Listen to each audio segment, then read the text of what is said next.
El defensor de derechos humanos, ambientalista y coordinador del Comité de los Bienes Comunes y Públicos del municipio de Tocoa, Juan López, murió de forma violenta tras recibir varios impactos de bala. El hecho, que ha generado consternación a la comunidad nacional e internacional, ha puesto en alerta a las diferentes organizaciones de derechos humanos, ya que el ciudadano debía gozar de medidas de protección, mismas que fueron ordenadas por la Comisión Interamericana de Derechos Humanos y que, según el CONADE, el Estado hondureño tardó más de 10 meses en enviar la comunicación. De acuerdo a la información que hemos recibido por parte de las víctimas, la PGR se tardó más de 10 meses aproximadamente en remitir la comunicación al mecanismo de protección para que éste pudiera hacer las averiguaciones y las evaluaciones necesarias de medidas de protección. Pero por otra parte tenemos un discurso por parte de la institucionalidad de criminalización, ya sea local o a nivel nacional.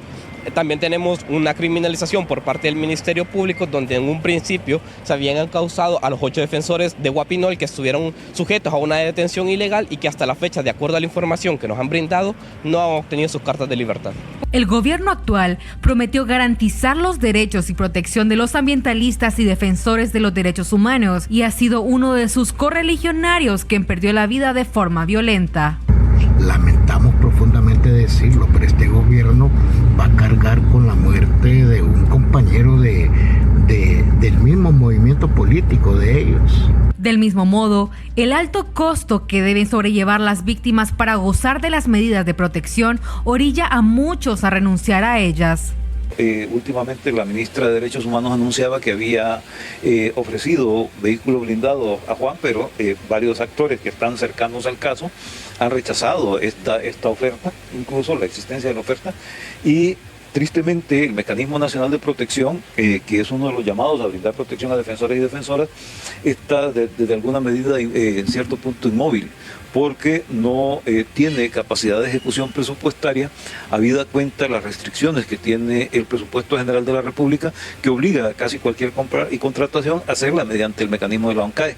Y lamentablemente las compras y contrataciones que se pueden hacer desde el mecanismo son compras pequeñas, y esto limita la capacidad de ejecución. Por otra parte, desde el Congreso Nacional, la diputada Ligia Ramos aseguró que buscará la adhesión al convenio de Escazú. Que hace 3 semanas yo recibí a toda una red de organizaciones ambientalistas donde metieron una iniciativa de ley al Congreso Nacional, yo los acompañé a la Secretaría, una iniciativa de ley donde están solicitando que nos adheramos al acuerdo de Escazú.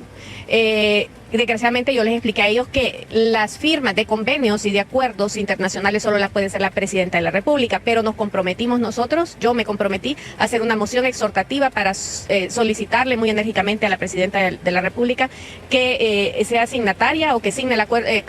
el acuerdo de Escazú, porque el acuerdo de Escazú comprende todo un marco jurídico donde se da protección y se evita la criminalización de los ambientalistas. Tras el lamentable hecho que cobró la vida del ambientalista, el párroco Carlos Orellana acusó el fin de semana al alcalde de Tocoa, Adán Funes, de ser el autor intelectual del hecho, por lo que el Ministerio Público citará al sacerdote Orellana para que brinde más detalles sobre sus declaraciones. Para ICN Noticias, Ana Murillo.